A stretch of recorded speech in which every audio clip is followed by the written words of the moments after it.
नमस्कार दोस्तों, मैं विकास शाक्य एक बार फिर से आप सबका स्वागत करता हूं अपने चैनल पर।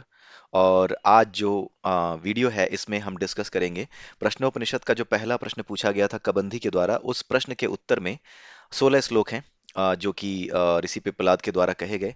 उन 16 श्लोकों में से आप जो है बाकी बचे हुए जो 6 श्लोक हैं, 11 से 16, उनका आज हम डिस्कशन करेंगे। 10वें श्लोक तक हम डिस्कस कर चुके थे पिछले वीडियो में।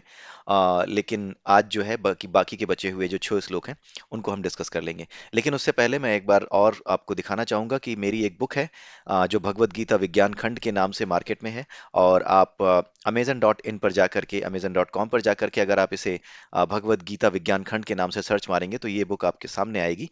और अगर आपको लगता है कि आपको ये बुक खरीदनी चाहिए, हमारे जो वीडियोस हैं उनको देख करके आपको लगता है कि कहीं कुछ अच्छी चीज़ हमने यहाँ पर रखने की कोशिश की होगी जो आपके काम आ सकती है, तो निश्चित रूप से आप इसे खरीदिए, समझिए। क्योंकि इस बुक में एक अलग तरीके से चीज़ों को सामने रखने की कोशिश हम लोगों ने की है। ये जो बुक है भगवत गीता विज्ञान खंड, इसमें चैप्टर नंबर 13 से लेकर के चैप्टर नंबर 18 तक की व्याख्या है। क्योंकि जो भगवत गीता है वो 3 पार्ट्स में डिवाइडेड है।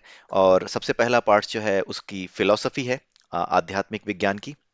दूसरा जो बीच के 6 चैप्टर हैं वो साइकोलॉजी है, साइकोलॉजिकल डेवलपमेंट है, जो आपकी स्पिरिचुअल साइकोलॉजी है उसको डेवलप करने का काम करते हैं। और लास्ट के जो 6 चैप्टर हैं वो पूरी तरह से स्पिरिचुअल साइंस हैं। ठीक है, तो वो जो लास्ट के 6 चैप्टर हैं उन्हीं को सबसे पहले कवर किया गया है, जो कि विज्ञान का पोर्शन है। कारण यह है कि विज्ञान के बाद ही हमारा मनोविज्ञान डेवलप करने में हमें हेल्प मिलती है।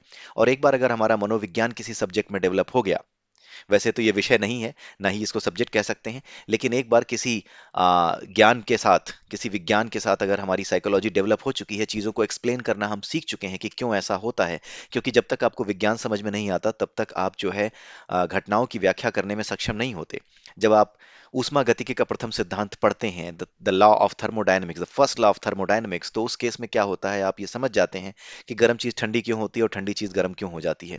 आप इस प्रिंसिपल को अच्छे तरीके से समझ जाते हैं और उसके बाद संसार में होने वाली ऊष्मा से जुड़ी हुई जितनी भी घटनाएं हैं, उन घटनाओं की व्याख्या करने में आप धीरे धीरे खुद ही सक्षम हो जाते हैं। आपको कहीं किताब में लिखा हुआ नहीं ढूंढना पड़ता। यू आर कैपेबल इनफ, आप कैपेबल हो जाते हैं इतना कि आप उसकी व्याख्या कर सकें। ये जो व्याख्या करने की क्षमता है यही मनोविज्ञान कहलाता है। यह आपका इस विषय का, यानी विज्ञान के विषय का मनोविज्ञान जो है आपका डेवलप हो चुका है, ऐसा कहा जाता है। यही मनोविज्ञान का डेवलप होना है। एक बार जब आप मनोविज्ञान डेवलप कर लेते हैं उस विषय का, तो उसके बाद आप अपने लेवल पर और भी कुछ नई रिसर्च कर सकते हैं, और भी डीपर लेवल पर जाकर के सोच सकते हैं, कुछ नया ही संसार के सामने रखने के काबिल हो जाते हैं। तो ये जो मनन करने का समय आता है आपका मनोविज्ञान डेवलप होने के बाद, उसी को क्या कहते हैं? दर्शन। जब आप पीएचडी करते हैं तो वो वही स्तर होता है। क्योंकि भगवत गीता में सबसे पहले आपकी दर्शन शास्त्र है, पूरा का पूरा शुरू के 6 चैप्टर, बीच में मनोविज्ञान है और अंत में विज्ञान है। इसलिए हमने समझने की आसानी की वजह से सबसे पहले विज्ञान खंड को ही सामने रखने का प्रयास किया। क्योंकि विज्ञान के बाद जब हम मनोविज्ञान, अगली जो बुक आएगी वो बीच के 6 चैप्टर होंगे, चैप्टर नंबर 7 से 12 तक, जो कि आपका मनोविज्ञान डेवलप करेंगे स्पिरिचुअल साइंस में। और उसके बाद आएगी फिलोसफी। तो जो शुरुआत के 6 चैप्टर सबसे ज्यादा परेशान करते हैं आपको, वही 6 चैप्टर आपको सबसे ज्यादा आसान लगेंगे, क्योंकि इस संसार में ज्ञान प्राप्त करने का रास्ता यही है, विज्ञान, मनोविज्ञान और फिर दर्शन। लेकिन जो भगवत गीता है, भगवान कृष्ण ने खुद जो है चैप्टर 15 में ये बोला कि जो ये पूरा संसार है, इस संसार को आप ये समझो कि जो वास्तविक संसार है उसका उल्टा प्रतिबिंब जानो। यानी जो वास्तव में संसार है, जो आध्यात्मिक संसार है, उसका उल्टा प्रतिबिंब है ये, बिल्कुल रिवर्स इमेज है। जैसे शीशे में आप देखते हो तो आपका बायां हाथ आपको अपना दायां हाथ दिखाई देता है। ठीक है, तो उसी तरीके से ये जो रिवर्स है ये संसार, ये हर सेंस में, in every sense it is reversed. ठीक है, आप जब ज्ञान प्राप्त करते हो तो उस सेंस में भी ये रिवर्स है। यानी आध्यात्मिक लोक में जो ज्ञान शुरू होगा वो दर्शन से शुरू होगा और मनोविज्ञान तक आएगा, फिर विज्ञान तक आएगा। लेकिन इस संसार में चीजें कहे चलती हैं, विज्ञान से मनोविज्ञान, मनोविज्ञान से दर्शन, ऐसे चलती हैं। तो उल्टा हो गया। मनोविज्ञान, सॉरी, दर्शन, यहाँ दर्शन सबसे पीछे, दर्शन वहां सबसे आगे। ठीक है, और यहाँ पे जो चीज बीच में आती है मनोविज्ञान, वो वहां पर भी बीच में है। और जो पहली चीज है, जो साइंस है, वो हमारे लिए जो पहली है वो वहां पे सबसे अंत में है। आगे से पीछे की ओर आप देखिए, एक शीशे के सामने अगर आप 3 किताबें रखें, दर्शन शास्त्र, फिर साइकोलॉजी और फिर साइंस, तो साइंस वहां पर सबसे पीछे दिखाई देगा और दर्शन सबसे आगे दिखाई देगा। ठीक है, हमारे लिए क्या होगा, सबसे पहले साइंस आ गया, फिर जो है साइकोलॉजी आ गई, फिर फिलोसफी आ गई, तो लास्ट में फिलोसफी है। लेकिन वहां पर शीशे के सबसे सामने से उल्टी तरफ जाएंगे तो वो उल्टा दिखाई देगा। वहां से फिलोसफी, फिर साइकोलॉजी और फिर साइंस। इसीलिए आध्यात्मिक जगत में साइंस सबसे कम महत्वपूर्ण है।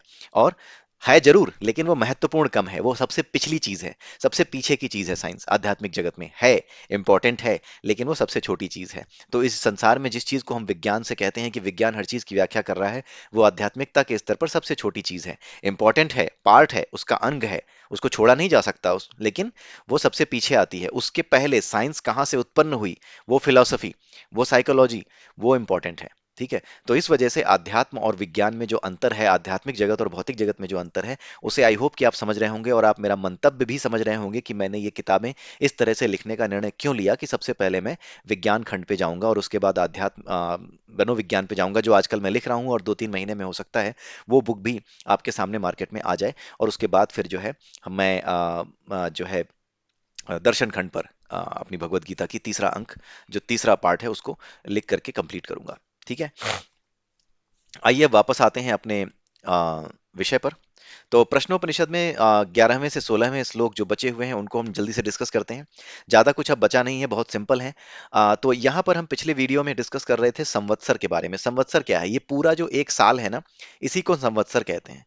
पूरा का पूरा जो ईयर है, इसी को संवत्सर कहा जाता है। और ये ईयर अपने आप नहीं बन रहा, ये अपने आप नहीं चल रहा। ये ईयर तभी चल रहा है जब एक सन है, सन के चारों ओर जो हमारी पृथ्वी है वो घूम रही है, परिवर्तन हो रहे हैं लगातार, स्थिति में परिवर्तन हो रहे हैं, पृथ्वी के सूर्य की स्थिति में परिवर्तन हो रहे हैं, तभी ये सारा का सारा क्या हो रहा है, चेंज होता हुआ दिख रहा है। तो ये पूरा का पूरा साल जो पूरे साल भर में चेंज होता है, और वो साल क्यों कहते हैं, क्योंकि उसके बाद वही साइकिल रिपीट होती है। पूरा एक साल विशेष घटनाओं का एक सीक्वेंस होता है, और वो घटनाएं एक सीक्वेंस में होने के बाद जहां से फिर रिपीट होना शुरू करती हैं, वहीं से अगला साल शुरू हो जाता है।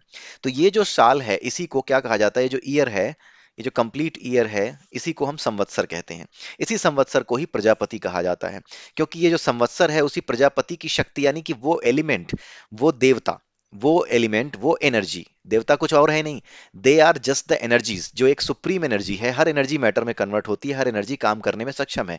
उसी तरीके से उस एनर्जी की एक सब एनर्जी है, सबऑर्डिनेट एनर्जी है, जिसे प्रजापति कहा जाता है। उस एनर्जी से ही सन चमकता है, उस एनर्जी से ही आग में आग है, उस एनर्जी से ही आंख में ज्योति है, उस एनर्जी से ही कान में जो है सुनने की क्षमता है। तो जो इन बीजों को डालने वाला है, वही प्रजापति है। ठीक है, तो सबसे पहले जो सूर्य की बात हो रही है, उसी सूर्य की वजह से ही संवत्सर है, इसलिए सूर्य को ही सबसे ज्यादा महत्व दिया गया है। इस प्रकृति को आधार बनाकर ही सारा का सारा आध्यात्मिक ज्ञान हमारे सामने रखा गया है।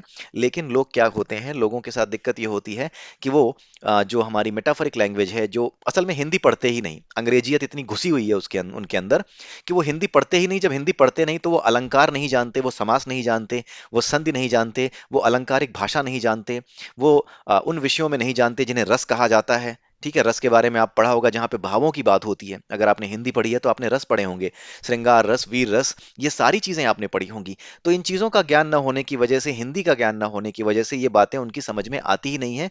ये चीजें उनके लिए जार्गन हो जाती हैं, कि प्रजापति, ये पूरा साल ही जो है ना, इस पूरे साल को ही प्रजापति कहा जाता है। तो जो इसका मतलब है कि प्रजापति तो बिना किसी शकल का है, रंग रूप का है। हाँ भाई, वो और बिना रंग रूप का भी है, और वो एक एनर्जी भी है, और हर एनर्जी मैटर में कन्वर्ट भी होती है। तो वो रूपों वाला भी है और बिना रूपों वाला भी है। ठीक है, वो रूप में भी कन्वर्ट हो सकता है, क्योंकि वो भी एक एनर्जी है, उसी एनर्जी से ही ये सब कुछ चल रहा है। देखा जाए तो ये पूरी की पूरी सन की एनर्जी हमारे और आपके रूप में प्रकट ही तो है। तो देखा जाए, हम ही सूर्य के रूप में प्रकट हैं, हम ही चंद्र के रूप में प्रकट हैं, हम ही इन चीजों के रूप में प्रकट हैं। तो ये जो एनर्जी है, वो हमारे रूप में जहां पर भी, जिस रूप, जिस जगह पे, जिस लेवल की फ्रिक्वेंसी होगी, उस लेवल की फ्रिक्वेंसी पे जहां पे जैसी चीज ट्यून होकर के जैसी एनर्जी कन्वर्ट हो सकती है, जिस तरह के फॉर्म में, उसी फॉर्म में वो प्रकट हो जाती है। ठीक है, ये जो 84 लाख योनियां हैं, ये कुछ और नहीं है, ये अलग अलग एनर्जीज, जितने तरह की एनर्जीज हो सकती हैं जो हम मैटर में कन्वर्ट हो सकती हैं, उन सभी एनर्जीज का, उन सभी 80 जो 84 लाख प्रकार की एनर्जीज हैं, उनका मैनिफेस्टेशन मैनिफेस्टेशन है, और कुछ नहीं है। ये 84 लाख योनियां और कुछ नहीं है, वो यही है। ठीक है, तो यहाँ पर एक वर्ष पूरा जो संपूर्ण वर्ष होता है उसी को संवत्सर कहा जाता है। ये संवत्सर 5 पैरों वाला है। ये 5 पैर कौन से बताए गए हैं? जो 6 ऋतुएं होती हैं। आपने अगर कबीर दास को पढ़ा हो तो आपने देखा होगा कि कबीर दास बहुत ज्यादा ऐसी लैंग्वेज यूज करते हैं जो रूपक अलंकारों से भरी हुई है। वो अपने आप को, अपनी आत्मा को पत्नी कहते हैं और परमात्मा को पति कहते हैं। ठीक है, और उसमें कहानियां बताते हैं कि पत्नी जो है पति से बिछुड़ करके बड़ी परेशान है, वो व्याकुल है, बेचैन है, उसे तलाश है अपने पति की कि कब वो आएगा, कब उन्हें अपनी शरण में लेगा, कब उन्हें गले से लगाएगा। ये सारी बातें वो लिखते हैं। अब जो लिख लोढ़ा पढ़ पत्थर टाइप के लोग हैं, जो क्या बोलते हैं, धनिया पीसने वाला जो नहीं होता पत्थर, उसको लोढ़ा कहते हैं, तो वो जो इस तरह के लोग हैं जिनकी बुद्धि इसी पत्थर की तरह हो चुकी है, जो केवल धनिया पीसने के काम आ सकती है, वो उसको समझ ही नहीं पाते। उनके हिसाब से पति पत्नी और ये कुछ अलग ही लेवल की रोमांटिक बात हो जाती है। ठीक है, जैसे एक गाना है ना, घूंघट के पट खोल तो है पिया मिलेंगे, तो कुछ लोगों के लिए एक रोमांटिक गाना है क्योंकि उनकी बुद्धि उसी पत्थर की तरह है। ठीक है, ये बिल्कुल गधे हैं एक नंबर के, इन्हें समझ में नहीं आता, इसलिए ये इस तरह की बातें कर बैठते हैं और उसके बाद खुद को समझते भी हैं कि हम बहुत बड़े बुद्धिमान हैं, अपने आप को बहुत, मतलब स्टाइल ऐसी मारते हैं यानी कुछ नहीं है। मतलब क्या बताया जाए, उसका कोई लिमिट नहीं है बदमाशी की। इस तरह के लोग हैं, अपने आप को बुद्धिमान भी समझते हैं। यहाँ पर भी अगर आप देखें तो ये जो पूरा संवत्सर है, पूरा जो साल है, ये चल रहा है, ये साल आगे बढ़ रहा है। ये कैसे पता चलता है? क्योंकि एक ऋतु के बाद दूसरी ऋतु आती है, दूसरे मौसम के बाद तीसरा मौसम आता है। ये एक तरीका है पता करने का। दिन के बाद रात आती है, ये भी एक तरीका है पता करने का। एक समय के बाद 30 दिनों के बाद एक पूरा महीना बीत जाता है, ये भी एक समय के आगे बढ़ने का प्रतीक है। तो जो कुछ भी समय के आगे बढ़ने का प्रतीक है, वो सब का सब प्रजापति का प्रतिनिधित्व करते हैं। और वो सब के सब ये बताते हैं कि समय आगे बढ़ रहा है, संवत्सर आगे बढ़ रहा है। और ये जब बढ़ता है तो कैसे पहचान होती है? 5 पैरों से चलता है ये। क्यों बताया गया 5 पैर? क्योंकि इन 5 पैरों को, ये जो है 5 जो मौसम होते हैं ना, ये देखिए 6 मौसम होते हैं: वर्षा, ग्रीष्म, शरद, हेमंत, शिशिर और वसंत। ये 6 मौसम हमारे जो सनातन धर्म में बताए गए हैं, हिंदू धर्म में इन 6 ऋतुओं की बात होती है, 6 ऋतुएं। इन 6 ऋतुओं में से हेमंत और शिशिर को एक कर दिया गया है इस श्लोक में। प्रश्नोपनिषद के इन दो मौसमों को, इन दो ये जो 2 ऋतुएं हैं, इन 2 ऋतुओं को एक कर दिया गया है। तो जब इन दोनों को आप एक कर देंगे तो बचेंगे कितनी? एक, दो, तीन, दोनों एक, चार, और ये पांचवां वसंत। ठीक है, तो इन्हीं 5 ऋतुओं को क्या कहा गया है? मिलाकर के 5 पैर बताए गए हैं प्रजापति के, कि पूरा साल जो संवत्सर है वो किस तरह से खत्म होता है, किस तरह से पता चलता है आगे बढ़ता हुआ। आगे बढ़ने, भाई आगे बढ़ेगा तभी तो पता चलेगा कि यहाँ आगे बढ़ रहा है, यानी कुछ चेंजेस होंगे तभी तो पता चलेगा। वो चेंजेस कैसे पता चलते हैं? वो चेंजेस पता चलते हैं मौसम के आने और जाने से। तो इन 6 ऋतुओं में से 2 ऋतुओं को एक बना करके, सारी ऋतुओं का कलेक्शन 5 ऋतुओं का बनाने के बाद, 5 मौसमों का बनाने के बाद, इसको हमारे सामने यहाँ पर रखा गया और बताया गया कि इनके 5 पैर हैं। ठीक है, ये एक कर दिया गया है हेमंत और शिशिर को, क्योंकि ये दोनों ही सर्दी की जो ऋतुएं होती हैं, शुरुआत और उसका अंत, जो पीक होता है, शुरुआत और उसकी पीक, इन दोनों को मिला करके देखते हैं ये। ठीक है, इस वजह से ऐसा किया गया। और यही संवत्सर सबका पिता है। क्यों? क्योंकि अगर सन ना हो, इसकी एनर्जी से ही जो है ये जो जो प्रजापति है, उसी ने ये सारी चीजें, जो प्राण और रई हैं, जो प्राण है वो सूर्य है, वो सूर्य को प्रकट करने वाला है, सूर्य की ऊर्जा का प्राण है। ठीक है, सूर्य की ऊर्जा जो प्रकट होती है, उसका कारक जो एनर्जी है, उसकी जो रूट कॉज एनर्जी है, जहां से वो आता है, उसे परमात्मा कहते हैं। लेकिन जिसके माध्यम से ये आता है वो प्रजापति है, जिसके माध्यम से ये व्यक्त होता है वो प्रजापति है। इसीलिए यही प्रजापति सबका पिता है, क्योंकि अगर ये ना हो, ये सूर्य ना हो, तो ना तो इस पृथ्वी पर वनस्पतियां होंगी और ना ही इस पृथ्वी पे पेड़ पौधे और हम लोग या फिर जो जानवर हैं वो नहीं हो सकते। क्योंकि अगर सूर्य ना हो तो आपको पता है कि कुछ यहाँ नहीं चल सकता। तो सूर्य की जो एनर्जी है वो अलग लेवल की है। आप ऐसी कोई लाइट नहीं बना सकते कि उस लाइट को बना करके आप पेड़ पौधे, और जिस तरीके से सूर्य की रोशनी में पेड़ पौधे बढ़ते हैं, उस तरीके से दूसरे पेड़ पौधे आप बढ़ा पाएं, उनको चला पाएं, ऐसा आप कर नहीं पाएंगे। ठीक है, ये सबका पिता है। 12 आकृतियों वाला है। जो महीने हैं उनको 12 आकार बताए गए हैं। आकार यानी विभाग, उसका डिस्ट्रीब्यूशन कर देना। हर महीने का एक अलग आकृति बता दी गई है। किसी महीने में ठंड ज्यादा लगती है, किसी में बारिश ज्यादा होती है। तो वो पूरे के पूरे जो पृथ्वी का वातावरण है, जो पूरा का पूरा हमारा जो भूलोक है, इसके वातावरण को हर मौसम के साथ हम बदलता हुआ देखते हैं। क्योंकि जब हम मौसम बदलता हुआ देखते हैं तो हमारे चारों ओर जो हमारा वातावरण है उसकी रंगत ही बदल जाती है। पतझड़ आता है तो पेड़ के पत्ते चले गए, वसंत आता है तो चारों तरफ रंग बिरंगे फूल खिल जाते हैं। तो अलग अलग आकृतियां बन जाती हैं।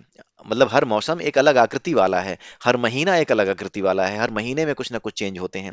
इसीलिए हर महीने में जिस तरह के चेंज होते हैं, जहां से एक नया चेंज शुरू होता है, जहां पे एक चेंज खत्म होकर के नया चेंज शुरू होता है, वहीं पर एक लिमिट बना दी गई है 30 दिनों की। उसी 30 दिनों के समय को एक महीना कहते हैं। और क्योंकि 12 महीने होते हैं, इसलिए ये 12 आकृतियों वाला है। ये पूरा का पूरा संवत्सर 12 रूप बदलता है। यानी पूरा का ये जो प्रजापति हैं साल भर में 12 रूप बदलते हैं। ये बात यहाँ पे बताई जा रहा है। आई होप कि ये मेटाफरिक लैंग्वेज, ये जो अलंकारिक भाषा है, आपको समझ में आ रही होगी। कुछ ज्यादा है नहीं, बस ये मेटाफरिक वे में लिखा गया है, और मैं बहुत ज्यादा कोशिश इसलिए कर रहा हूँ यहाँ पर चीजों को बोलने की, सो दैट ये जो मेटाफरिक लैंग्वेज के फेर में फंस करके कुछ लोग उसको जो है कुछ का कुछ मान लेते हैं। जैसे किसी से कह दिया जाए कि सांप सूंघ गया तुम्हें, और वो गधा अगर अपने आसपास सांप देखने लगे, कहाँ आ गया सांप, तो उससे बड़ा गधा कोई नहीं होगा। क्योंकि उसने हिंदी लिटरेचर को समझा ही नहीं है, उसने अलंकारिक भाषा को समझा ही नहीं है। उसे लगा कि सांप सूंघने का मतलब है कि सचमुच में कहीं सांप आ ही गया मेरे बगल में। जबकि सांप सूंघने का अर्थ है, जो हिंदी जानता है उसे पता है, सांप सूंघने का अर्थ है बहुत ज्यादा डर जाना। ठीक है, ये बात होती है। उसके बाद आता है पुरुषी। पुरुषी का मतलब है जल वाला, यानी ये प्रजापति जल वाला भी है, इसके पास जल भी है। कोई भी ऐसी चीज, अब ये भी कॉमन सेंस की बात है, आप सोच करके देखो, अगर पृथ्वी पे जल है, और ये पृथ्वी अगर इस ब्रह्मांड में है, इस अंतरिक्ष में है, तो ऐसी कोई चीज क्या इस पृथ्वी पे हो सकती है जो इस ब्रह्मांड में ना हो? निश्चित रूप से जो चीज जिसके भीतर होती है, वो चीज उसी अपनी पेरेंट से ही चीजों को इनहेरिट करती है। इसलिए जो कुछ भी है, चाहे जल हो, अग्नि हो, वायु हो, जब जो कुछ भी इस पृथ्वी पे चल रहा है, वो निश्चित रूप से इस पूरे के पूरे अंतरिक्ष में अवेलेबल होगा, इस पूरे ब्रह्मांड में अवेलेबल होगा ही होगा। इसीलिए कहा गया है कि यही प्रजापति पुरीशी यानी जल वाला भी है, तभी हमें जल भी मिलते हैं, और जल के द्वारा ही हम जीवित भी रह पाते हैं। और वो कहाँ स्थित है जहां वो रहता है? वो एनर्जी, उस एनर्जी की लोकेशन बताई जा रही है कि वो एनर्जी जिसे प्रजापति कहते हैं, जिससे ये सब प्रकट होती हैं, ये इसको जो जो इन चीजों को चलाती है, जो इसको गतिमान बनाती है, वो कहाँ रहता है? तो वो द्युलोक के परार्ध में। आप इतना लंबे जाने की जरूरत नहीं है। आप ये मान लीजिए कि हमारे जो 7 लोक बताए जाते हैं, ये रही हमारी अर्थ। इस अर्थ से ऊपर 1 2 3 4 5 6 7, ये 7 ऊपर और फिर ये 7 नीचे, ऐसे बताए जाते हैं। ये कुछ और नहीं है, ये 7 लोक और कुछ नहीं है। दीज आर दी एक तरीके से दीज आर दी, आप ये कह सकते हो, पट्टी कह सकते हो। अंग्रेजी में क्या कहते हैं पट्टी को, खैर छोड़ो, strip. These are the strips of energy. ठीक है, ये जो स्ट्रिप्स हैं एनर्जी की, ये खास एनर्जी की स्ट्रिप्स हैं। हर लेवल पे जहां पे स्ट्रिप्स की एनर्जी बदलती जाती है, वहीं पे लोक बदलते जाते हैं। जैसे ये जो तीसरा लोक है ना, पृथ्वी लोक से ऊपर तीसरा लोक, यहां पर आने पर, ये तीसरे लोक पर आने पर, यहां पर यानी इस पृथ्वी, ये जो जिस अंतरिक्ष के भीतर, इस अंतरिक्ष से पार जब ये तीसरा लोक शुरू होता है, पहला दूसरा तीसरा, इस तीसरे लोक से, इस तीसरे लोक में जो रहती है एनर्जी, वो एनर्जी इस काबिल होती है कि वो इन चीजों का निर्माण कर सके, इस तरह की व्यवस्था को चला सके। यानी कि अगर आपको ये चीजें कैसे चलती हैं ये जानना है, ये समझना है, तो आपको अपनी एनर्जी लेवल को एटलीस्ट इस एनर्जी लेवल तक, जो द्युलोक के परार्ध में स्थित है, वहां पर जिस लेवल की एनर्जी होती होगी, योग के द्वारा अपने आप को उस एनर्जी के लेवल तक ले जाना होगा। इसीलिए जो लोग अपने आप को उस एनर्जी के लेवल तक ले जाते थे, उसके साथ ट्यून हो जाते थे, उन्हें इन चीजों का ज्ञान हो जाता था, और उन्हें पता होता था कि ये चीजें कैसे चलती हैं, क्या करती हैं, किस तरीके से ये काम होते हैं। ठीक है, तो जिस एनर्जी लेवल पे आप पहुंचोगे, उसी एनर्जी लेवल पे आपकी ट्यूनिंग होगी। और हर एनर्जी, जो हमारी सुप्रीम एनर्जी है, हर एक एनर्जी अपने आप में नॉलेज रखती है। पूरे के पूरे ब्रह्मांड में नॉलेज फैला हुआ है, पूरे के पूरे ब्रह्मांड में क्षमता है। वो सब चीज बना सकती है, उसे कुछ बताने की जरूरत नहीं है, उसके पास ज्ञान पहले से है। अरे जब कोई लेडी प्रेग्नेंट होती है, तो क्या उसका हस्बैंड ये थोड़ी कहता है कि चलो 3 महीने हो गए, आओ अब इसके हाथ पैर लगा दें, या आओ इसका हार्ट लगा दें? ऐसा कुछ नहीं कहता, ये प्रकृति अपने आप करती है। इस प्रकृति में जो डीएनए आरएनए की बात आप करते हैं, उस डीएनए आरएनए में जो आरएनए होता है, जो मैसेजिंग आरएनए और जो ट्रांसफरिंग आरएनए होता है, एमआरएनए और टीआरएनए, इनको खुद पता होता है कि किस तरीके से प्रोटीन का निर्माण करना है, और माँ के गर्भ में उस बच्चे का निर्माण होने लगता है। तो ये प्रकृति किसी वैज्ञानिक के द्वारा नहीं चलाई जा रही, ये प्रकृति खुद चल रही है। वैज्ञानिक केवल इस और केवल इसका अनुसंधान करते हैं, बनी बनाई चीजों का अनुसंधान करते हैं। आप इसकी रिवर्स इंजीनियरिंग करते हैं, लेकिन आप इसे बना नहीं सकते। गुरुत्वाकर्षण नाम की शक्ति आप अपने आप से प्रकट नहीं कर सकते, विज्ञान सब जानता है। लेकिन ये जानता है कि ये गुरुत्वाकर्षण कही जाती है ये शक्ति, लेकिन ये बनाई कैसे जाए, कैसे इसको उत्पन्न किया जाए, वो ये नहीं जानता। बिना अग्नि के अग्नि वो कैसे उत्पन्न करे, जिस चीज में अग्नि ना हो वहां से अपने आप कैसे अग्नि उत्पन्न करे साइंस, आप पूछ लीजिए, नहीं कर पाएगा। आप एक बड़ा सा गोला दीजिए और उसके अलावा 6 छोटे छोटे गोले दे दीजिए और उनसे कहिए कि जैसे अर्थ घूम रही है एक सन के चारों ओर, उसी तरीके से ये 9 गोले आप 9 ग्रह मान लीजिए और एक बड़े गोले को 15 मिनट ही सही, एक बड़े गोले के चारों ओर ये 9 छोटे छोटे गोले घुमा करके दिखा दीजिए 15 मिनट ही सही। आपको तो सब पता है ना, साइंस है ना आपके पास, आपको अगर सब पता है तो ऐसा ही करके दिखा दीजिए। अगर दिखा दे तो भाई ठीक है, नहीं दिखा सकते क्योंकि हो ही नहीं सकता, क्योंकि ये जो एनर्जी है ये बनाई गई एनर्जी है, किसी ने डाली है, उसी डालने वाले को परमात्मा कहते हैं। हमारा साइंस केवल इसकी रिवर्स इंजीनियरिंग करता है। जिनके पास कॉमन सेंस नहीं है वो बड़े बड़ी परीक्षाओं को पास करने वाले के बाद भी ऐसी ही बिल्कुल ही बेवकूफी वाली बेहुदा बातें किया करते हैं। कुछ हैं टीचर मैंने देखे हैं, आप भी जानते होंगे मैं किसके बारे में बात कर रहा हूं, मेरे ही नाम के हैं। तो आप जो है इस तरह की चीजें जो करते हैं उनसे आप जो है सावधान रहिए। आप जो है उनके पास ज्ञान अच्छा है, सब कुछ सही है, लेकिन at the same time you must need to understand कि आपको ये समझना होगा कि कुछ चीजें कॉमन सेंस के बेस पे भी आपको सोचनी होंगी। ये भी जानना होगा कि हर आदमी दुनिया का चाहे कितना भी बड़ा ज्ञानी आज के समय में क्यों ना हो, वो सब कुछ नहीं जानता। जहां पर भी चीजें कॉमन सेंस से बाहर जा रही हैं वहां पर आप अपने आप सोचिए, जिस आदमी से जितना लेने लायक है वो बहुत ही काबिल इंसान है, लेकिन उनसे जो काबिलियत के हिसाब से जो लेने लायक है वो है सब्जेक्ट का नॉलेज, विषय का नॉलेज, इतिहास का नॉलेज, भूगोल का नॉलेज हो सकता है, साइंस का नॉलेज हो सकता है। लेकिन इन विषयों का नॉलेज अगर वो देने बैठे हैं और बिना सोचे समझे देने बैठे हैं और बिना जाने इन चीजों को कॉमन सेंस का यूज किए बिना फैलाने बैठे हैं, तो फिर इस बात का कोई मतलब नहीं है। ठीक है? तो हर आदमी पूरी तरह से ज्ञानी नहीं हो सकता, इसलिए जो कुछ भी कॉमन सेंस से बाहर जा रहा हो उस पर खुद विचार कीजिए, लेकिन जो कुछ अच्छा है उसका सम्मान कीजिए और उसे धारण भी कीजिए, क्योंकि हर व्यक्ति के अंदर केवल कमियां हो ऐसा नहीं हो सकता, बहुत ही अच्छाइयां भी हैं। उन अच्छाइयों को आप धारण कीजिए, लेकिन जो कुछ भी कॉमन सेंस से बाहर जा रहा हो, नॉनसेंस हो, उन चीजों को आप एक्सेप्ट करना बंद कर दीजिए, क्योंकि हर चीज को कॉमन सेंस के बेस पे सोचिए। ऐसे नहीं हो सकता कि फालतू की बातें होती हैं, विद्या की देवी सरस्वती भारत में तो वैज्ञानिक आविष्कार विदेशों में क्यों होते हैं। अरे गधों, विद्या की देवी सरस्वती कुछ और नहीं है, एक ऐसी बुद्धि जो शांत है, जो स्थिर है, उसे ही सरस्वती कहते हैं। एक स्थिर बुद्धि, एक शांत बुद्धि को सरस्वती कहते हैं, और जो इस स्थिर बुद्धि और शांत बुद्धि के साथ काम करता है, सरस्वती उसके साथ है। उनका किसी उसी को सरस्वती कहा जाता है, उसका किसी देश से, किसी भारत से, किसी कनाडा से, किसी अमेरिका से लेना देना नहीं है। ये बुद्धि जिसकी निर्मल होगी, जिसकी बुद्धि इतनी सोफिस्टिकेटेड और इस लेवल पे होगी कि वो ज्यादा से ज्यादा कंसंट्रेशन कर पाती हो, वही नई चीजों को खोज पाएगा, वही आगे बढ़ पाएगा, उसी के पास अधिक से अधिक ज्ञान होगा। कहाँ इसमें आती है बात इसकी कि ये भारत की है या कहाँ की है, ये तो हर व्यक्ति पे लागू है। जो व्यक्ति सरस्वती, जिसकी बुद्धि पर सरस्वती की कृपा होगी, यानी जिसकी बुद्धि सरस्वती की तरह होगी, तभी तो सरस्वती जी को वो कपड़े पहनाए जाते हैं, बिल्कुल सफेद धवल कपड़े, क्योंकि उस बुद्धि, उस सफेद कपड़े पे कोई दाग नहीं होता। इसी तरीके से जब बुद्धि आपकी बिल्कुल किसी दाग के बिना होगी, किसी चीज से प्रभावित ही नहीं हो, दाग क्या है, बीच में कोई चीज आ गई, अपना काम कर रहे थे, बीच में कुछ आ गया, अरे वाह चलो बंद किया काम, निकल लिए।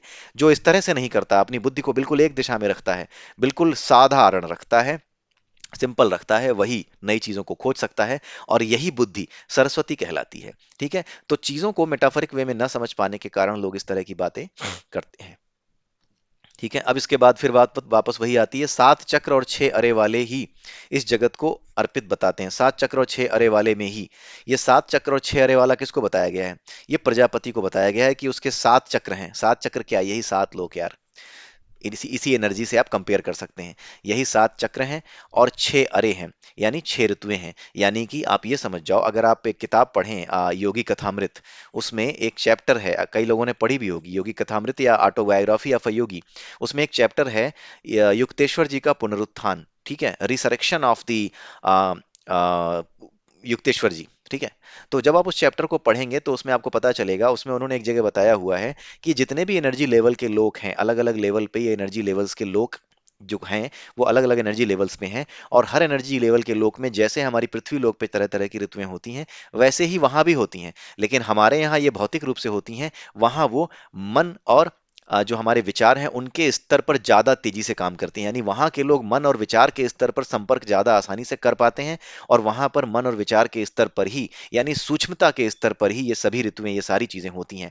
तो ये जितने भी 7 सूक्ष्म लोक हैं, 7 जो एनर्जी लेवल्स हैं, इन 7 एनर्जी लेवल्स में भी 6 अरे हैं। यानी आप ऐसे समझ लीजिए कि अगर आप ये ले रहे हैं एक चक्र, तो इस चक्र में आपको क्या दिखेंगे, 1 2 3 4 5 6, ये 6, एक पहिया है, उस पहिए के 6 अरे हैं, 6 तीलियां हैं। ये 6 तीलियां यही मौसम है, और ये सातों चक्रों में है, यानी सातों लोकों में, यानी सभी सूक्ष्म लोकों में ऊपर के जितने भी लोक हैं जो धीरे धीरे सूक्ष्म होते जा रहे हैं, जो माइन्यूट होते जा रहे हैं, उन सभी पर ये क्या है, उन सभी में ये चीजें, ये ऋतुएं होती हैं। लेकिन ऊपर जाते जाते ये चीजें और सूक्ष्मता के स्तर पर होने लगती हैं, और भी माइन्यूट लेवल पे होने लगती हैं। हमारे यहाँ ये स्थूल रूप से होती हैं, हमें परिवर्तन स्थूल रूप से दिखाई देते हैं। हमें आंखों से दिखने वाली चीजें जो होती हैं, जो टेंजिबल हैं, जिन्हें हम छू के देख सकते हैं, उस स्तर पर हम परिवर्तन महसूस करते हैं। लेकिन वहां पर ऊपर की लोकों में जैसे जैसे ऊपर आप जाओगे, ऊपर के एनर्जी लेवल्स पे चीजों को मन के स्तर पर, विचार के स्तर पर ही आप परिवर्तित होता देखोगे। आपस में जो बातें होती हैं उनकी, वो मन और विचार के स्तर पर हो जाती हैं। उन्हें मुंह की जरूरत नहीं, उन्हें इनकी जरूरत नहीं, वो अपनी एनर्जी को दूसरे की एनर्जी में वो कर सकते हैं, ट्रांसफर कर सकते हैं। वही जो आप धरती पे देखते होंगे, जो कुछ लोग होते हैं जो कि लोगों को हिप्नोटाइज करते हैं, हिप्नोटिज्म करते हैं, हिप्नोसिस करके उनका इलाज भी करते हैं। तो ये जो हिप्नोसिस है, या ये जो साइकोलॉजिस्ट होते हैं जो हिप्नोटाइज करते हैं कि आपको नींद आ रही है, आप ये हैं, वो धीरे धीरे उसकी जो मेंटल फ्रिक्वेंसी है उससे छोटी छोटी बातें करके, कैसा लग रहा है, ऐसा लग रहा है, वैसा लग रहा है, उसकी एनर्जी से एक होने की कोशिश करते हैं। फिर उसकी एनर्जी को एक करके अपने हिसाब से उसे चलाने का प्रयास करते हैं। तो फिर एक समय के बाद क्या होता है कि उनको बात करने की जरूरत नहीं पड़ती, जो ये चाहते हैं वो सामने वाला कर रहा होता है। ये एक अलग लेवल की चीज होती है, जो साइंस के लेवल पे जो ये जो हिप्नोटिज्म करते हैं, इनको पता होती है। कुछ ऐसा सा ही यहाँ पर ऊपर के लोकों में अपने आप होने लगता है। जबान की जरूरत, मुंह की जरूरत धीरे धीरे कम हो जाती है, इस भौतिक शरीर की जरूरत धीरे धीरे कम होने लगती है। प्रकाशीय शरीर वहां पर बनते हैं, क्योंकि सब कुछ प्रकाश ही है, उस प्रकाश में ही सारी ऊर्जा है। तो ये सारी बातें अगर आप देखेंगे तो वो आपको योगी कथामृत में या फिर ऑटोबायोग्राफी ऑफ अ योगी में मिल जाएंगी। अब और कौन सी चीज है जिसको प्रजापति कहा जाता है? यह महीना ही प्रजापति है। ठीक है, ये जो महीना है इसको भी प्रजापति कहा जाता है। एक महीना जिसमें 30 दिन होते हैं, इसको प्रजापति कहा जाता है। कारण वही है, क्योंकि एक समय के बाद जैसे ही चलता हुआ महसूस होती है कोई चीज, जहां पे चीजों के चलने का अनुभव होता है, वो प्रजापति का ही प्रतीक है। उसी से आगे बढ़ रहा है सब कुछ, वही संवत्सर है। तो उसी संवत्सर का एक हिस्सा मास भी है। अगर संवत्सर प्रजापति है, अगर मैं विकास हूं, तो मेरा हाथ भी विकास है, मेरा मुंह भी विकास है। इनका अलग नाम नहीं है, विकास का मुंह है, विकास का कान है। तो उसी तरीके से संवत्सर का महीना हो गया, संवत्सर का दिन हो गया। तो जो संवत्सर है प्रजापति है, वही चीज यहाँ पर मास भी क्या है, मास भी प्रजापति है। अब कुछ गधे ये कहेंगे जो नहीं समझते, वो क्या कहेंगे, अभी कह रहे थे कि पूरा साल प्रजापति, अभी कह रहे हैं महीना प्रजापति है। पता नहीं, इनको तो पता ही नहीं है क्या है सनातन धर्म में, क्या लिखा है, फालतू का जो है अपाखंड है, ये है वो है। उनको, ये गधों को पता ही नहीं है, क्योंकि कॉमन सेंस वो लगाते ही नहीं। वो गधे हैं, क्योंकि गधे में कॉमन सेंस कहाँ होता है। तो गधे कॉमन सेंस न लगाने की वजह से ऐसी बातें करते हैं। मैं हूं विकास, मेरा हाथ है विकास का हाथ, मेरा मुंह है विकास का मुंह। उसी तरीके से संवत्सर यानी पूरा साल, उसी साल के भीतर महीना है। तो वो भी महीना किसका अंश हुआ? संवत्सर का अंश हुआ। इसके बारे में ज्यादा समझने की जरूरत नहीं है। बताना इसलिए पढ़ा कि कई बार क्या होता है कि कुछ लोग गधे नहीं भी होते, लेकिन उनको समझने में कई बार दिक्कत होती है। उनको लगता है कि हाँ, कहीं पे कुछ रह गया क्या, क्यों? क्योंकि ये प्रभावित होते हैं उन लोगों की बातों से भी। और कई बार लगता है कि नहीं, अभी इसको कह रहे थे, अभी इसको भी कह रहे हैं, ये कैसे हो सकता है? तो इसलिए ये समझने के लिए आपको बताया जा रहा है, इसी तरीके से ये चीजें लिखी गई हैं।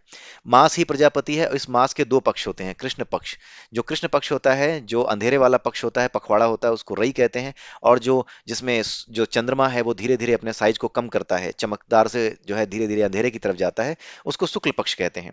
जो ऋषिगण होते हैं वो शुक्ल पक्ष में यज्ञ करते हैं। जो ऋषिगण होते हैं, कौन से ऋषिगण? जो कि वैज्ञानिक, कौन से ऋषिगण? जो कि प्राणों की उपासना करने वाले वैज्ञानिक होते हैं। भाई, प्राण और रई दो चीजें होती हैं, दो ही चीजों का जोड़ा है, यही हम बात करते आ रहे हैं। तो जो ऋषिगण है, जो प्राणों की उपासना करते हैं, वो किस में करते हैं यज्ञ? वो शुक्ल पक्ष में करते हैं। उनके हिसाब से जो प्राण है, वो असली प्राण क्या है? जो सूर्य की रोशनी से आ रहा है, जो प्रकाश में है।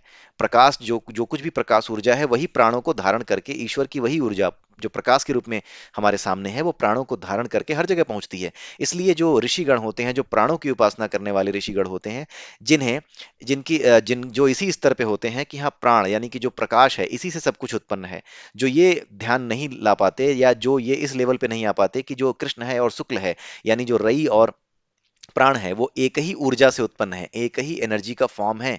जो इस लेवल पे नहीं आ पाते, बल्कि जानते हैं कि हाँ, ये जो एनर्जी है, ये जो सूर्य की एनर्जी है, जो प्रकाश की ऊर्जा है, इसी से सब कुछ है।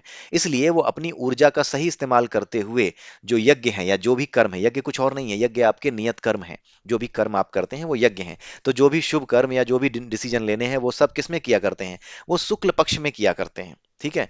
और बाकी जो होते हैं, बाकी कौन से?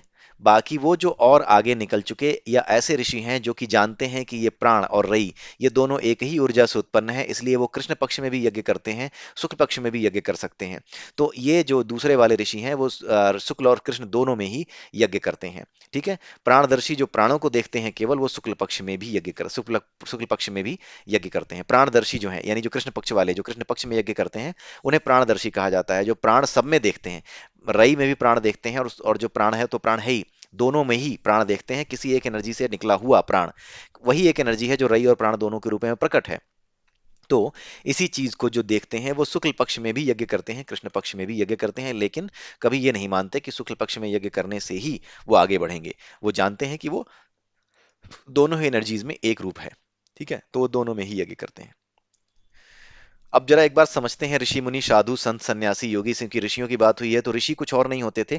आज के समय में जिन्हें आप वैज्ञानिक कहते हैं उन्हें ऋषि कहा जाता है, जिन्हें बेसिक ज्ञान जो स्क्रिप्चर्स में है, स्क्रिप्चर्स में कौन सा ज्ञान है, हमने आपको पहले भी कई बार बताया, हमने कई बार इस बात को समझा कि ज्ञान क्या है, जानकारी क्या है। जानकारी वो है जो किताबों में है, जो किताबों में है वो ज्ञान नहीं है, वो जानकारी है, वो प्रकट ज्ञान है। जो कुछ प्रकट ज्ञान है वो जानकारी बन चुका।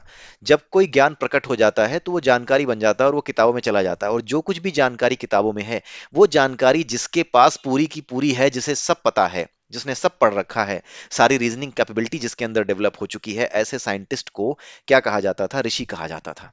आज के समय में जो साइंटिस्ट होते हैं जिन्होंने विज्ञान के विषय में पूरी जानकारी हासिल कर ली है, मान लीजिए कोई क्वांटम मैकेनिक्स पे ही काम कर रहा है, तो क्वांटम मैकेनिक्स से रिलेटेड जितनी भी थॉट्स हैं, जितने भी प्रिंसिपल्स हैं जो पढ़ चुका है, वो क्या हो गया, वो ऋषि हो चुका है। आज के समय में उसे वैज्ञानिक कहते हैं, हमारे समय में हमारा जो सनातन धर्म है उसे ऋषि कहता था। मुनि कौन होते हैं, जो मनन करते हैं, किसी एक टॉपिक को पकड़ लिया और उस पर बहुत देर से डिस्कशन कर रहे हैं, मनन कर रहे हैं, सोच रहे हैं। जैसे रिसर्च विंग बना दी जाती है ना, कि कॉलेजों में बड़े बड़े जो जहाँ पे पीएचडी करते हैं वहां पे रिसर्च कर रहे हैं कुछ स्टूडेंट, ये मुनि है। जो रिसर्च कर रहे हैं ये मुनि है, जिन्हें पता है सारी चीजें, वो ऋषि हैं। ठीक है। ये मुनि क्या है, ये मनन कर रहे हैं और भी कुछ नया निकालने की कोशिश कर रहे हैं। ठीक है। तो ये सूक्ष्म स्तर की खोज है, ये सूक्ष्म स्तर की खोज कर रहे होते हैं, और भी माइन्यूट लेवल पे जा रहे होते हैं किसी सब्जेक्ट को समझने के लिए। ये सूक्ष्म स्तर की सोच है, ये मुनि है। जो और गहराई से सोचते हैं वो मुनि है। ठीक है। जो गहराई से सोचने वाला है उसको मुनि कहा जाता है। साधु जो बिल्कुल सही रास्ते पर चलने वाला होता है, जिसके लिए जो सही है वो सही है, गलत है सो गलत है। वो झूठ कभी किसी हालत में नहीं बोलेगा, सच का साथ कभी किसी हालत में नहीं छोड़ेगा। वो धर्म और अधर्म की चिंता किए बिना जो उसको समझाया गया, जो बताया गया, जो परंपरा से प्राप्त या धर्म ग्रंथों में लिखा हुआ जो कुछ भी है, उसे वो सीधा सीधा फॉलो करता है। उसमें कोई प्रश्न उत्तर वो नहीं करता, वो साधु है। ठीक है। जैसे पापा ने कह दिया बेटा यहीं जाना है, वापस लौट के आना है, कहीं और नहीं जाना, तो बेटा वहीं गया, पापा नहीं देख रहे हैं, फिर भी बेटा बस वहीं गया, दूसरी जगह नहीं गया, वापस लौट के आया। ये बेटा साधु बेटा है। ठीक है। आप ऐसे समझ सकते हैं कि साधु कौन है, जो बिल्कुल भी लीक से ना हटे, चाहे कोई देख रहा हो चाहे कोई ना देख रहा हो, दोनों ही स्थितियों में जो लीक से ना हटे। वही क्या है, घर में दारू पीते हैं लोग, बीवी गई तो दारू लगा ली, बीवी नहीं थी तो बढ़िया घर में पूजा पाठ हो रही है। ठीक है। तो ऐसे लोग साधु नहीं है, लेकिन जो हर स्थिति में चाहे कोई रहे या ना रहे, कोई देख रहा हो चाहे ना देख रहा हो, हर स्थिति में जो एक जैसा रहता हो, वो साधु है। संत क्या है, संत वो है जो बड़े कड़े संघर्षों के बाद ज्ञान प्राप्त करते हैं, जैसे हमारे रैदास जी हुए। क्योंकि संघर्ष होते हैं तो उसमें तकलीफें मिलती हैं, तकलीफों के बाद भी जो आदमी शांत बना रहे वो संत है। यही संत की परिभाषा है, तकलीफों के बाद भी जो शांत बना रहे वो संत है, और उसे अपने आप ज्ञान मिल जाता है। संत रैदास, रैदास को आप जानते हैं।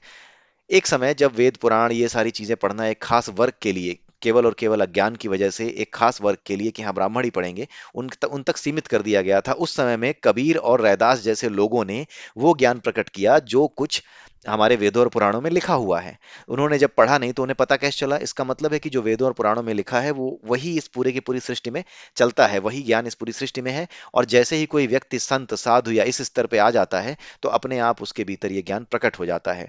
तो संत वो है जो कड़े संघर्षों के बीच ज्ञान प्राप्त करता है, उसे संत कहा जाता है। सन्यासी कौन है, सन्यासी वो है जो सांसारिक कर्म का त्याग कर दे।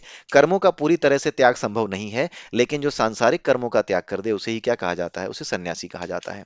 अब आते हैं योगी। योगी क्या है, ये हम कई बार समझ चुके हैं, योग करने वाला, ट्यूनिंग। ठीक है। आप रेडियो बजाते हैं, आप ट्यून करते हैं, रेड एफएम से ट्यून कर रहा हूं। उसी तरीके से जो ईश्वरीय ऊर्जा है, जो परमात्मा की एनर्जी है, जिसे ब्रह्म के रूप में जानते हैं, उस एनर्जी के साथ जो ट्यूनिंग करना चाहता है, उसके लिए जो अलग अलग तरीके अपनाता है, चाहे क्रिया योग हो, चाहे योगाभ्यास हो, चाहे प्राणायाम हो, किसी भी माध्यम से जो उन तक योग करने की, उस परम ऊर्जा से योग करने की कोशिश करता है, वो योगी है। योगी भी दो तरह के होते हैं, एक होता है योगा रुरुक्ष और एक होता है योगा रूढ़। ठीक है, योगारूढ़ कौन होता है? वो जो अभी योग करने के मार्ग पे है, अभी आप जो है ट्यून कर रहे हो, अभी मिला नहीं है रेड एफएम, ये योगारूढ़ है। यानी अभी आप एनर्जी के साथ एकाकार होने के लिए तपस्या कर रहे हो, प्राणायाम कर रहे हो, ठीक है, क्रिया योग का सहारा ले रहे हो, उसका अभ्यास करने में लगे हो। जब तक आप अभ्यास करने में लगे हो ताकि आप ट्यून हो जाओ, तब तक आप क्या हो? योगारूढ़ हो। और योगारूढ़ कौन है? जो योग आरूढ़ यानी योग पर चढ़ चुका है, यानी योग को प्राप्त कर चुका, उसको योगारूढ़ कहते हैं। इसके बारे में भी हमने भगवत गीता में जब हमारे वीडियो बन रहे थे तब हमने पढ़ा था। तो योगारूढ़ और योगारूढ़ ये दो तरह की चीजें हमने आपको समझाई। अब यहाँ पे योगी का मतलब, मुनि का मतलब, साधु का मतलब, संत का, सन्यासी, इन सब का मतलब आपको समझ में आ गया होगा। तो ये बताना जरूरी इसलिए था क्योंकि ऋषि की बात आई थी। अब आते हैं प्रजापति और क्या क्या है भाई। दिन और रात ये भी प्रजापति, ये भी एक साल के भीतर हर बार होते हैं। तो दिन और रात भी प्रजापति है। जो दिन है उसी को प्राण कहते हैं, रात है उसको रई कहते हैं। रात जो है वो पदार्थ है। ठीक है। तो जो लोग दिन के समय में प्रेम क्रीड़ा यानी जो है स्त्री के साथ संभोग या फिर पुरुष के साथ जो है प्रेम क्रीड़ा करते हैं, वो अपने प्राण की हानि करते हैं। क्योंकि दिन के समय जो प्राण ऊर्जा होती है वो लगातार आगे बढ़ रही होती है। वो सूरज हमेशा एक स्थिति में नहीं रहता, वो लगातार एनर्जी को ऊपर बढ़ा रहा होता है। क्षितिज से ऊपर उठ करके ऊपर आ रहा होता है, फिर नीचे जा रहा होता है उसको। तो जब ये उठता हुआ सूरज होता है तो ये आपकी एनर्जी को बार बार बदलता है। आपकी एनर्जी को बदल करके इस लेवल पे लाता है कि आप सांसारिक कर्म, जो संसार को चलाने के कर्म है, उनको आप कर सको। अगर आप उस एनर्जी को, उस ऊर्जा को अपनी काम वासना के द्वारा नष्ट कर देंगे तो आपके प्राणों की यानी आपकी जो मेन एनर्जी है उसकी हानि होगी। ठीक है, बहुत सा समय बर्बाद होगा। आप जो काम कर सकते हैं पूरे दिन भर में वो काम आप नहीं कर पाएंगे। और रात होने के बाद कोई सूरज नहीं होता, रात का अंधेरा। एक समय ऐसा होता है कि रात का अंधेरा, शाम ढलने के बाद वो अंधेरा अंधेरा ही रहता है, एनर्जी बदलती नहीं है। सुबह होने के बाद ही एनर्जी बदलना शुरू होगी। तो जो ये रात में जब एनर्जी नहीं बदलती है तो हमें जो दिन में एनर्जी मिलती है, इस एनर्जी का दो पोर्शन होते हैं। एक पोर्शन से आप दिन के काम करते हैं, दूसरा पोर्शन आपका ओज बनता है, जिससे आपकी संतानें उत्पन्न होती हैं, जिससे आपके बच्चे पैदा होते हैं। तो उस एनर्जी को, जो कि दूसरा पोर्शन है, वो दिन में आप खर्च नहीं कर पाते। वो आपके शरीर में, उस सन से आने वाली एनर्जी आपके शरीर में ओज बन करके, ठीक है, ओज बन करके आपकी जो हड्डियां होती हैं, उसकी जो बोन मैरो होती है, उसमें ये डेवलप होती हैं। ठीक है। तो ये जो डेवलप होते हैं, जो स्पर्म डेवलप होते हैं, ये पूरे दिन में डेवलप होते रहते हैं, आपको उनको चिंता करने की जरूरत नहीं है। लेकिन जो चीजें आपको मिल रही हैं, जिस जो ऊर्जा आपको मिल रही है, जब आप पूरी एनर्जी में है कि दिन के दिन में अपने आप काम कर सकें, उस काम को छोड़ करके अगर आप डेवलप होती एनर्जी जो दिन में आपके अंदर स्पर्म को बना रही है, अगर आप उस एनर्जी को पूरा डेवलप हुए बिना ही यूज कर लेंगे, तो it is going to lose your entire prana energy. इसीलिए कहा गया है कि यह प्राणों की हानि करता है, और इसीलिए दिन में किसी भी तरह का संभोग करने की मनाही की गई है। Right. Everything is govern by the sun, sun से ही हर चीज गवर्न है, सन की एनर्जी से ही हर चीज गवर्न है। सन ना हो तो कुछ नहीं होगा। ये आपको, आपका व्यवहारिक अनुभव है और वैज्ञानिक अनुभव भी है। अगर 2 दिन सन ना निकले तो पता नहीं कितनी जनसंख्या धीरे धीरे खत्म हो जाएगी 2 ही दिन में। ठीक है। रात जो है वो रही है, इसलिए जो कुछ आपने दिन में उत्पन्न किया, अब वो पूरे दिन में बन चुका है। वो पूरे के पूरे स्पर्म काउंट और आपकी जो पूरी एनर्जी है, उसको, जो दूसरी एनर्जी है जो आपके ओज के रूप में प्रकट होती है, वो आपके शरीर में है। अब रात में वो, क्योंकि अंधेरा है, तो उस रात के अंधेरे में वो एनर्जी, अब सूरज तो है नहीं तो एनर्जी बदलने वाली नहीं है। अब जितनी है वो कंप्लीट आपके पास है। नाउ दिस कंप्लीट एनर्जी, जो आपका ओज है, ये कंप्लीट एनर्जी आपके लिए यूजफुल है if you want to recreate yourself, यानी अपनी संतान अगर पैदा करना चाहते हैं तो उसके लिए ये बहुत यूजफुल है। अब क्योंकि वो कंप्लीट हो चुकी पूरे दिन में उसके बनते समय अगर आपने उसे बेकार कर दिया, खर्च कर दिया, देन इट्स वेस्ट, बेकार हो गई। वो एनर्जी में इतनी पावर नहीं है, उस एनर्जी में इतनी शक्ति नहीं है। तो प्राण की क्या हो गई? हानि हो गई। प्राण ये सूर्य से आने वाली रोशनी, इस प्रकाश से आने वाली ऊर्जा ही प्राण है। आपने इसकी हानि कर दी तो कोई फायदा नहीं। फिर जो है मतलब सही तरीका नहीं है ये। इसमें फिर ये होगा कि आप एनर्जी, उस एनर्जी के साथ, उस ओज के साथ अपनी संतानों में वो गुण नहीं डाल पाएंगे जो गुण होने चाहिए। ठीक है, जिस तरह के गुणवान संतान लोग चाहते हैं। क्योंकि ये एनर्जी ही, कहीं ना कहीं ये एनर्जी ही एक मैटर में कन्वर्ट होती है। तो जब ये एनर्जी ही कमजोर होगी तो जो मैटर बनेगा वो भी कमजोर होगा। ठीक है। तो ये सारी चीजें होती हैं। पुराने समय में आपने देखा होगा एक गर्भाधान संस्कार होता था। उसमें पूरी प्लानिंग होती थी कि वेन, कब, किस समय, कौन सा ऐसा समय होगा जब संतान उत्पन्न करने की इच्छा से कोई जो है व्यक्ति अपनी पत्नी के साथ रिश्ता बनाए। ठीक है। ये सारी चीजें पहले होती थी और उसके पीछे यही चीजें काम करती थी। जो गर्भाधान संस्कार है, किस तरह से उससे पहले वो ऋषियों मुनियों से वो पूरा ब्यौरा निकलवाते थे कि when it should be the right time, ठीक है। तो ये सारी चीजें कहाँ से आ रही हैं ना, वो आपको अब ये समझ में आ रहा होगा। अन्न ही प्रजापति, ये जो अन्न हम खाते हैं यही प्रजापति है भाई। यही अन्न प्रजापति क्यों है? क्योंकि जो सूर्य है, जो प्रजापति है, जो पूरा साल है, इस साल में तरह तरह की ऋतुएं आती हैं, उन्हीं ऋतुओं से ही अन्न पैदा होता है। और इसी अन्न से ओज, जो आपके स्पर्म्स हैं, जो आपका भीतर जो स्पर्म है, वो सब बनता है। उसी से ओज बनता है, उसी से संतान उत्पन्न होती है, और उसी से, उसी संतानों से पूरी प्रजा बनती है। इसलिए ये सारा का सारा जो प्रजापति है, यही इस प्रजा को उत्पन्न करने वाला है। और ये अन्न भी स्वयं प्रजापति का ही रूप है, उसी की एनर्जी से चलने वाला है। ठीक है। अब आगे दो श्लोक बहुत सिंपल हैं। यहाँ पे सिर्फ ये बताया गया है कि जो प्रजापति को 15वें और 16वें श्लोक दोनों में ही यही बताया गया है कि जो लोग प्रजापति को इस रूप में जानते हुए आचरण करते हैं, वो लोग तपस्वी और ब्रह्मचारी कहे जाते हैं। ब्रह्मचारी केवल वो नहीं होता जो जीवन में विवाह ना करे, या किसी स्त्री या किसी पुरुष के साथ संग ना करे। हर वो व्यक्ति ब्रह्मचारी है जो नियम के साथ अपने ओज का इस्तेमाल कर रहा है। ठीक है। नियम के साथ हर काम को कर रहा है, वो व्यक्ति ब्रह्मचारी है। ब्रह्मचारी का मतलब होता है ब्रह्म जैसा आचरण करने वाला। तो जो ब्रह्म है वो क्या कर रहा है? इस पूरी पृथ्वी को चला रहा है, उस पूरी सृष्टि को चला रहा है। तो सृष्टि को चलाते समय वो हमें उत्पन्न भी तो कर रहा है। तो जब वो उत्पन्न कर रहा है, तो ब्रह्मचारी को जिस सेंस में आप लेते हो, वो सेंस नहीं है ब्रह्मचारी होने का, कि हाँ कभी शादी ही नहीं करेगा, कभी किसी स्त्री या कभी किसी पुरुष को छुएगा भी नहीं। वो ब्रह्मचारी नहीं है। जो नियम के साथ इन सभी चीजों को करेगा, जो नियम के साथ इन सभी चीजों का पालन करेगा, वो ब्रह्म का आचरण करने वाला है, वो ब्रह्मचारी है। ठीक है। ये चीजें होती हैं। वही तपस्वी भी है, क्योंकि ये आसान नहीं है। क्योंकि ये हमारा जो मन है, हमारे जो वासनाएं हैं, तीन गुण हैं, इन तीन गुणों से उत्पन्न हमारे जो प्रभाव है शरीर का, हमारे व्यवहार का, इन सब के प्रभाव की वजह से हम पर असर पड़ता है। और हमारे लिए ब्रह्मचारी होना, यानी नियमित रूप से हर काम को नियम से कर पाना, बड़ा मुश्किल होता है। इसीलिए जो ऐसा कर पाए उसे तपस्वी भी कहा जाता है। और जो लोग ऐसे हैं, वही अपनी एनर्जी को किससे मिला पाते हैं, ट्यून करा पाते हैं? ब्रह्मलोक की एनर्जी से, यानी जो सुप्रीम एनर्जी है, जो कंप्लीट एनर्जी है, उससे एक करा पाते हैं। और उससे एक कराने के बाद क्या करते हैं? उससे एक कराने के बाद अपने काम को बिल्कुल नियम के साथ सही तरीके से करके मानवता के लिए ज्यादा से ज्यादा अच्छा योगदान कर सकते हैं। जो आदमी अपने आप को नियम से उठा ना पाता हो, समय से उठ ना पाता हो, समय से खाना ना खाता हो, समय से काम ना करता हो, वो किस तरह से, वो तो अपनी मदद नहीं कर पा रहा, वो समाज के लिए लाभदायक कैसे होगा? आप सोच के देखो, वो अपने परिवार के लिए लाभदायक कैसे होगा? इसीलिए उस एनर्जी से एक होने का उद्देश्य, एक तो यह है कि आप अपने काम को सही से कर सकें, दूसरा यह है कि आप मुक्त हो सकें। उस एनर्जी के साथ एकाकार होना ही मुक्ति है। अपने आप को आत्म रूप में जानना ही मुक्ति है। मरने मरने के बाद मुक्ति नहीं मिलती। मुक्ति का मतलब मरना नहीं है, इस बात को भूल जाइए। मुक्ति का मतलब मरना नहीं है। मुक्ति का मतलब है अपने वास्तविक स्वरूप को जानते हुए कर्म करने में आनंद महसूस करना। यही मुक्ति है। ठीक है। आगे यही बताया गया है, जिसमें कुटिलता नहीं है, अनृत यानी जो झूठ नहीं बोलता, और जो माया से प्रभावित नहीं है, उसे ही ब्रह्मलोक प्राप्त होता है। ये उसके गुण हैं। जो व्यक्ति तपस्वी है, ब्रह्मचारी है, उसके अंदर कुटिलता, झूठ, मक्कारी, ये सारी चीजें नहीं होंगी। झूठ, मक्कारी, कुटिलता कब आती है? जब आप किसी चीज से अटैच हो जाते हैं, मुझे ये चीज चाहिए, ठीक है, लेकिन ये चीज मुझे मिल नहीं रही, कोई दूसरा इसमें बाधा उत्पन्न कर रहा है, ऐसे कैसे होगा, मारो इसको, ऐसे कैसे होगा, कुछ करो, कोई कपट करो, कोई छल करो। ये सब उसी के भीतर होगा जो किसी चीज से अटैच हो गया, किसी चीज को पाने के पीछे पड़ गया, साम दाम दंड भेद सही गलत किसी भी तरीके से केवल और केवल अपनी इच्छा को पूरा करने के लिए जो आगे बढ़ने लगा, उसे ही क्या कहा जाता है? उसे ही झूठा, कुटिल और मायावी कहा जाता है। और ऐसा व्यक्ति, इस व्यक्ति की एनर्जी कभी भी उस एनर्जी के साथ एक नहीं हो सकती।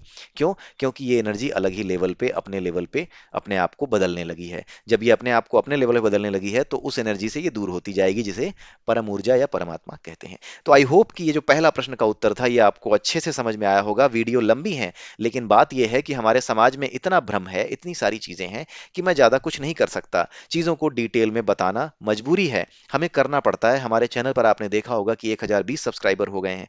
लेकिन आपको पता है, ये सब्सक्राइबर लाने के लिए हमें धार्मिकता और आध्यात्मिकता दोनों को मिलाना पड़ा है। पहले ये सिर्फ एक आध्यात्मिक दृष्टि से बनाया गया चैनल था, लेकिन अब धार्मिकता और आध्यात्मिकता दोनों को मिला करके जब हम साथ में चल रहे हैं, तो धीरे धीरे और लोगों को हम जोड़ पा रहे हैं। क्योंकि धार्मिकता जिनके भीतर है, उन्हीं के भीतर आध्यात्मिकता के बीज बोए जा सकते हैं। क्योंकि धार्मिकता धीरे धीरे, कम से कम धार्मिकता जो होती है, वो कम से कम आपको एक बोध तो कराती है कि हाँ सही क्या है, गलत क्या है। और वही जो आखिरी श्लोक में लिखा है कि जो कुटिलता, छल कपट, इनसे जो दूर रहता है, वही ब्रह्म को प्राप्त होता है, वही इस आध्यात्म को प्राप्त होता है। इसी वजह से हमें इन दोनों को मिलाना पड़ा है। तो चीजें इतनी आसान नहीं होती कभी भी। तो आप लोग कोशिश करिए कि ये सारी चीजें जो हम बना रहे हैं, अब पहले तो नहीं, लेकिन अब ये बहुत जरूरी समय आ गया है कि हम इन बातों को हर तरफ पहुंचाएं, फैलाएं। तो अगर आपको लगता है कि जो चीजें हम यहाँ पढ़ते हैं, समझते हैं, पढ़ाते हैं, वो आपके काम की हैं, उपयोग की हैं, समाज के काम में आ सकती हैं, तो निश्चित रूप से इसे आप अपने दोस्तों तक, अपने भाइयों तक, अपने बंधुओं तक पहुंचाएं। क्योंकि पहले मैं नहीं कहता था ऐसा कि हाँ इसे पहुंचाएं, क्योंकि पहले हम इन चीजों को प्रिपेयर कर रहे थे। अब ये चीजें हमारे पास प्रिपेयर्ड हैं, 1,000 से ऊपर वीडियोस हैं हमारे यहाँ, बहुत सी प्लेलिस्ट हैं, सुंदरकांड हमारे यहाँ, जो भगवत गीता, अष्टावक्र गीता, सुंदरकांड, ये तीनों चीजें और तीन उपनिषद, और ये चौथा उपनिषद चल रहा है, इतनी चीजें हमारे सामने आ चुकी हैं। और उसके अलावा छोटे छोटे धार्मिक वीडियोस, ये सारी चीजें हमारे आगे पहुंच चुकी हैं। तो इस वजह से ये सारी चीजें मैं अनुरोध करूंगा कि अब आप इन चीजों को अपने मित्रों तक, अपने दोस्तों तक पहुंचाने की पूरी कोशिश करें, ताकि जो ये हमारा सनातन धर्म का विज्ञान है, ये अधिक से अधिक लोगों तक पहुंच सके। और इसी के साथ मैं आप सबसे आज्ञा लेता हूं। नमस्कार, जय श्री राम, जय श्री कृष्णा, जय श्री राधे।